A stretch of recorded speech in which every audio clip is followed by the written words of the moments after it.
Disclaimer, यह video JavaScript के string data type के बारे में है। इस वीडियो में स्ट्रिंग इंटरपोलेशन के बारे में बहुत अच्छे से समझाया गया है। बस इस वीडियो की एडिटिंग इतनी अच्छी नहीं की गई है। अगर आप सीखने के पर्पस से वीडियो देख रहे हैं तो आपका स्वागत है। हम आने वाली वीडियोस में एडिटिंग पर भी और ज्यादा एफर्ट्स देंगे। इस वीडियो को बनाने में काफी समय लगा है। आपसे रिक्वेस्ट है कि इस वीडियो को अप्रिशिएट करिए। ये वीडियो अभी तक आधी है क्योंकि इसको एडिटिंग करना आसान नहीं था। धन्यवाद। Good evening YouTube family.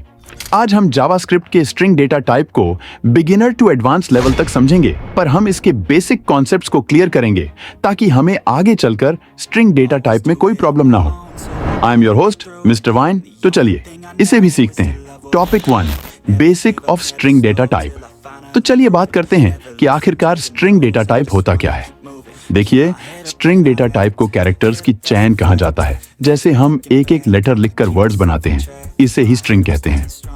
String में हम कोई भी कैरेक्टर जैसे अल्फाबेट्स एंड नंबर्स लिख सकते हैं। वैसे तो नंबर्स भी एक अलग डेटा टाइप है, पर हम नंबर्स को भी स्ट्रिंग फॉर्म में लिख सकते हैं। इसकी बात हम अगली आने वाली वीडियो में करेंगे। फिलहाल हम स्ट्रिंग डेटा टाइप को सीख लें। अब हमने ये तो जान लिया कि स्ट्रिंग डेटा टाइप होता कैसा है। अब बात करते हैं कि इसे इम्प्लीमेंट कैसे किया जाता है। स्ट्रिंग को डिफाइन करने के लिए कुछ रूल्स बने हुए हैं जिससे हम स्ट्रिंग को डिफाइन कर सकते हैं। Rule number 1, double quote. जी हाँ, डबल कोट का यूज करके हम स्ट्रिंग को डिफाइन कर सकते हैं। तो चलिए हम एक स्ट्रिंग को डिफाइन करते हैं। सबसे पहले हम डबल कोट लिखेंगे, फिर हम इसमें कुछ भी लिख सकते हैं जो हम लिखना चाहते हैं। अब आप इसमें ये मत लिखने बैठ जाना कि राम खाना खाता है, सीता खाना बनाती है। हाँ, जस्ट किडिंग। तो हम इसमें लिखते हैं माई जावास्क्रिप्ट फर्स्ट स्ट्रिंग।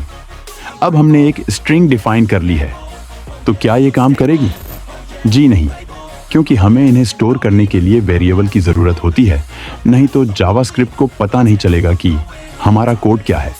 हम लेट कॉन्स्ट या वॉर का यूज कर सकते हैं। हम कॉन्स्ट वेरिएबल को प्रेफर नहीं करते स्ट्रिंग के यूज केस में। हम लेट और वार दोनों का यूज कर सकते हैं, पर इसमें भी हम लेट को यूज करेंगे। बाद में इसकी भी बात करेंगे, इनका कहां और कैसे यूज करते हैं। हम लेट वेरिएबल का यूज करके इस स्ट्रिंग को इसमें स्टोर करेंगे। अब हम इसे कंसोल करके देखते हैं कि क्या हमारी स्ट्रिंग इस जावास्क्रिप्ट कोड में इंप्लीमेंट हुई भी है या नहीं। जी हाँ, हमने स्ट्रिंग को सही से इंप्लीमेंट किया। एक बार हम चेक करते हैं कि हमारी बनाई स्ट्रिंग स्ट्रिंग है भी या नहीं। इसके लिए हम एक ऑपरेटर का यूज करेंगे। इस ऑपरेटर को टाइप ऑफ ऑपरेटर कहते हैं। इस ऑपरेटर से हम किसी भी वेरिएबल का डेटा टाइप देख सकते हैं। इसे यूज करने के लिए हम इसको इस तरह लिखते हैं, टाइप ऑफ। फिर हम अपने उस वेरिएबल का नाम लिखेंगे जिसका टाइप हम देखना चाहते हैं। हमारे वेरिएबल का नाम माई स्ट्रिंग है, तो हम वही लिखेंगे। अब इसे रन करते हैं और देखते हैं कि क्या वाकई में हमारे इस वेरिएबल में स्ट्रिंग डेटा टाइप है। जी हाँ, इस वेरिएबल का डेटा टाइप स्ट्रिंग ही है। तो आपने देखा कि कैसे हम एक स्ट्रिंग बना सकते हैं और उसे एक वेरिएबल में डिफाइन कर सकते हैं। अब बात करते हैं रूल नंबर 2 की। ये रूल भी सेम है, बस फर्क सिर्फ इतना है, जहां हम डबल कोट यूज करते हैं वहां हम सिंगल कोट यूज करेंगे। चलिए एक बार इसे भी यूज करके देखते हैं। हम सिंगल कोट लिखेंगे, फिर हम इसमें कुछ भी लिख सकते हैं। सूरज बाजार गया था, गाना कुछ भी लिख सकते हैं, क्योंकि हमें सिर्फ स्ट्रिंग बनाने के रूल्स और गाइडलाइंस फॉलो करनी होती है। तो चलिए इसे भी कंसोल करके देखते हैं कि क्या ये भी स्ट्रिंग है क्या। ऑफ कोर्स ये स्ट्रिंग ही है। ये तो स्ट्रिंग इंटरपोलेशन का बेसिक मेथड है जो सब बताते हैं। अब हम बात करते हैं इनसे भी और अच्छे मेथड की। तो भाइयों और बहनों, दिल थाम के बैठ जाइए। आ रहे हैं सभी जावास्क्रिप्ट कोडर्स के चहीते, टेम्पलेट लिटरल। इसको ECMAScript 2015 ES6 में इंट्रोड्यूस किया गया था। ये ECMAScript स्टैंडर्ड का 6th एडिशन है। जावास्क्रिप्ट के इस वर्जन को जून 2015 में फाइनल लॉन्च किया था। सिंगल और डबल कोट्स के कंपैरिजन में यह काफी फ्लेक्सिबल एंड पावरफुल तरीका है। तो चलिए इसे भी सीखते हैं। टेम्पलेट लिटरल्स को यूज करना काफी आसान है। इसके लिए हम सिर्फ बैकटिक्स का यूज करते हैं। तो चलिए इससे एक स्ट्रिंग डिफाइन करके देखते हैं। सबसे पहले हम एक वेरिएबल बनाएंगे, फिर हम बैकटिक्स का यूज करेंगे और फिर से वही बात कि आप इसमें कुछ भी लिख सकते हैं। अरे हाँ, सूरज अभी तक बाजार से वापस नहीं आया। शायद सूरज की मम्मी को उसकी फिक्र हो रही होगी। बेचारा सूरज। चलो छोड़ो, अब कोड पर ध्यान दो। अब हम इस कोड को कंसोल करके देखते हैं कि यह भी स्ट्रिंग है या नहीं। चलिए देखते हैं। ऑफ कोर्स ये भी एक स्ट्रिंग ही है। तो अब तक आप अगर वीडियो देख रहे हैं तो आप लोगों को स्ट्रिंग इंटरपोलेशन के तीनों मेथड्स बहुत ही अच्छे से समझ आ गए होंगे। अब आप सोच रहे होंगे कि हमने इस मेथड की इतनी तारीफ की, पर यह भी तो सेम ही रिजल्ट देता है, तो फिर ये खास कैसे हुआ?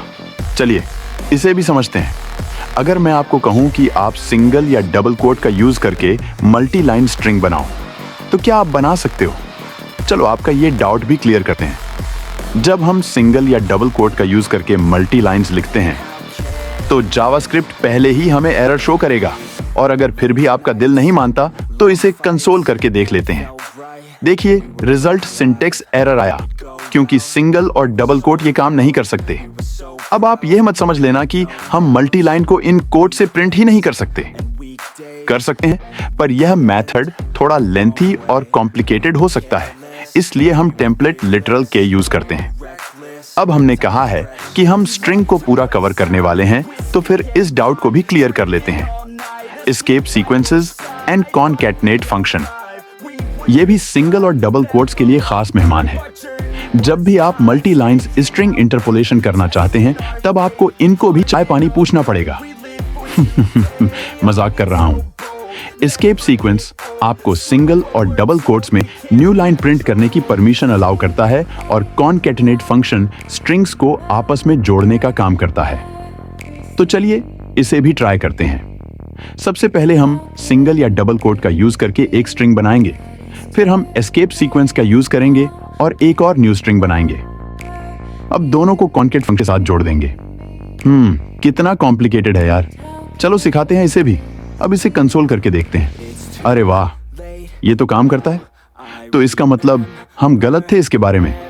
जी नहीं, ये काम तो करता है। लेकिन मान लीजिए आप किसी ओपन सोर्स में कंट्रीब्यूट करेंगे तो आप ये मेथड्स थोड़ी ना यूज करोगे, और अगर करोगे भी तो सामने वाला कोई बंदा इस मेथड को यूज ही ना करता हो, फिर तो गड़बड़ हो सकती है। हमारे कहने का यह मतलब नहीं है कि यह escape sequence and concat functions waste of time है। दोनों ही अपनी जगह पर बेस्ट परफॉर्म करते हैं। दोनों का यूज केस भी अलग अलग है, मतलब कि यूज करने का तरीका आप चाहे कोई भी ट्राई कर सकते हैं, पर टेम्पलेट लिटरल्स बेस्ट ऑप्शन है। तो चलिए फिर से टेम्पलेट लिटरल्स की थोड़ी तारीफ की जाए। अब बात करते हैं कि हम वेरिएबल्स को स्ट्रिंग में कैसे डिफाइन कर सकते हैं। पहले बात करते हैं सिंगल एंड डबल कोट की। इनमें वेरिएबल डिफाइन करने के लिए हम कॉनकैट फंक्शन यूज करते हैं। तो चलिए इसे भी सीखते हैं। सबसे पहले हम एक स्ट्रिंग डिफाइन करेंगे। अब हम इसमें वेरिएबल जोड़ना चाहते हैं। वेरिएबल जोड़ना है तो कॉनकैट फंक्शन का यूज तो करना ही होगा। तो चलिए इसमें वेरिएबल को डिफाइन करते हैं और इस सब को एक अलग वेरिएबल में स्टोर कर लेते हैं। अब इसे कंसोल करके देखते हैं कि क्या स्ट्रिंग एंड वेरिएबल एक साथ मर्ज हो गए हैं क्या? जी हाँ, ये दोनों मर्ज हो गए। सेम ऐसा ही सिंगल कोट्स के साथ हम वेरिएबल को मर्ज कर सकते हैं। हाँ, फिर से टेम्पलेट लिटरल्स की तारीफ करनी तो बनती है। अब देखते हैं कि टेम्पलेट लिटरल्स में कैसे हम वेरिएबल्स को डिफाइन करते हैं। आइए देखते हैं। सबसे पहले हम बैकटिक्स का यूज करके एक स्ट्रिंग डिफाइन करेंगे। फिर हम इसके अंदर वेरिएबल को डिफाइन करने के लिए $साइन एंड कर्ली ब्रेसेस का यूज करेंगे, और इस तरह हम बिना कॉनकैट फंक्शन का यूज किए बहुत ही आसानी से वेरिएबल को स्ट्रिंग में डिफाइन कर सकते हैं। चलिए एक बार कंसोल करके भी देख लेते हैं। हो वाह, ये कितना इजी है। अब शायद आप जान गए होंगे कि हम क्यों टेम्पलेट लिटरल को ज्यादा प्रेफर करते हैं। तो अब तक हमने सीखा कि कैसे हम स्ट्रिंग को डिफाइन कर सकते हैं, कैसे हम इन्हें वेरिएबल में स्टोर कर सकते हैं, और कैसे हम अलग अलग तरीके से स्ट्रिंग को डिफाइन कर सकते हैं। और हमने single quotes, double quotes and template literals को डेप्थ में समझा। ये वीडियो काफी बड़ा हो रहा है, तो हम एक बार के लिए इसे इतना ही करते हैं। बाद में हम आपको इसके कुछ और मेथड्स को भी यूज करना सिखाएंगे। फिलहाल अब जाने का वक्त हो गया है। अगर आप यहाँ तक इस वीडियो को देख चुके हैं तो आप वाकई में एक कोडर हैं। हमें कमेंट करके जरूर बताएं कि ये वीडियो आप किस शहर या गांव से देख रहे हैं। इससे हमें पता चलेगा कि हमारी वीडियो कहां तक पहुंच रही है। अगर आपको यह स्ट्रिंग मेथड्स की सीरीज पसंद आ रही है तो हमारे इस YouTube channel JS with Vine को सब्सक्राइब करिए और इस वीडियो को शेयर करिए